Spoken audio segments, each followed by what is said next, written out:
Good morning. Today is Friday, January 22nd. I am Ryan. And I am Mary Kate. We are your news hosts for everything sports and Panther news.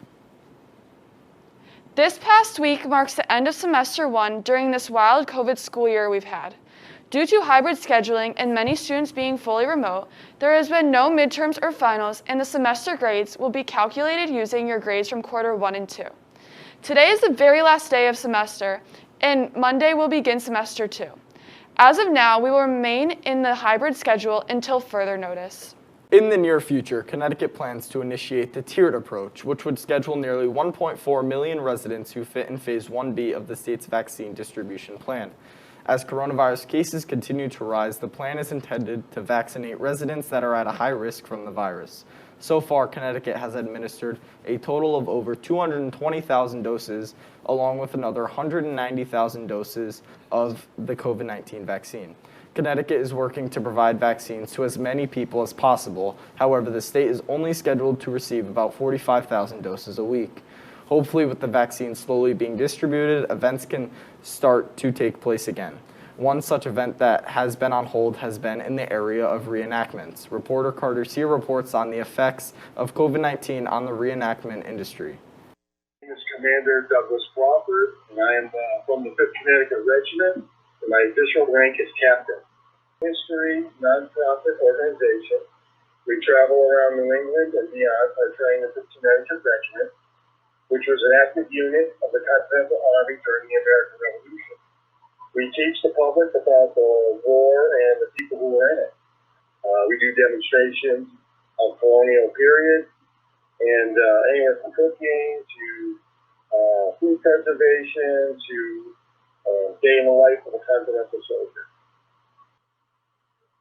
Well, a typical reenactment season for us would begin with our annual meeting, which we usually have in late January, early February, where our group gets together and we discuss upcoming events for the campaign season. We typically discuss the pros and cons of each event, because there's usually quite a few of them that are presented to us. Then we vote on which we want to send for the year, and usually that varies anywhere from 6 to 12 sanctioned events throughout the season.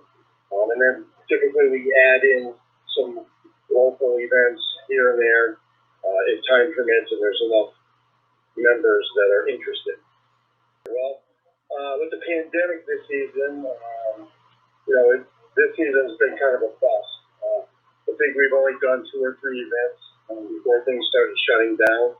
We did manage to put together a few small tactical drill events, which were where we practiced social distancing and wore masks. And they went pretty good because they're a far cry from the typical reenactment. Normally we do reenactments in front of an audience, lots of people, but with the restrictions of COVID, we had little to no public attending for safety reasons. And that kind of reduced our numbers in the field as well.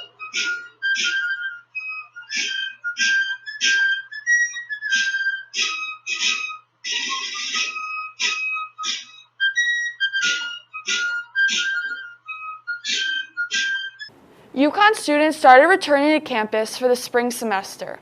Students who were planning on returning to campus and stores in Stamford were required to get a test at home between January 10th and January 13th, and were required to be tested again this past weekend during the move-in process. From this testing, the university stated that they have found 76 positive cases.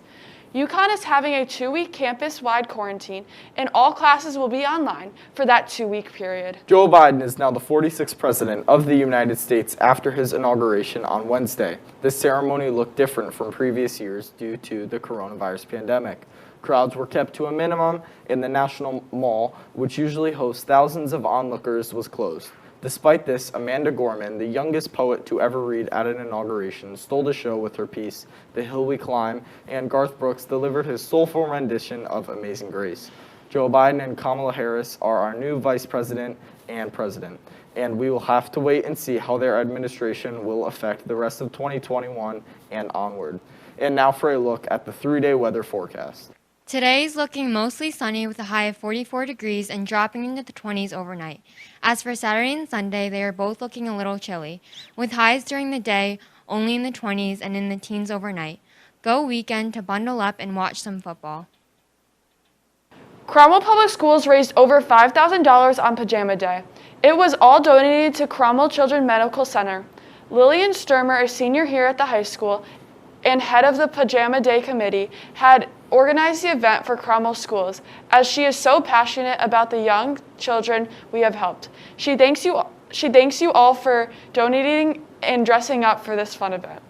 Reporter Ian has put together a piece on the benefits of listening to music in our daily lives. Check out what Ian has put together for us. Have you ever listened to music and just felt better? You're not alone. A recent Harvard study showed that bright, cheerful music can make people of all ages feel happy, energetic, and alert. I listen to it every day. I have a vinyl collection of all the music that I love.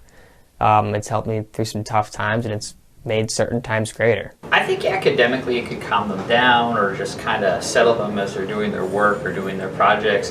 Physically, it could really change your mood, as well as be something that motivates you or pumps you up, like during a workout. Music can relieve stress and is a fun way to stimulate your brain. It always gets me pumped up when I'm like exercising, which is a rarity. So I think it has a very good tie-in to mental and physical health. As you can see, listening to music can boost your productivity and make you feel better. I'm Ian Mahalopoulos, signing off from Cromwell High School.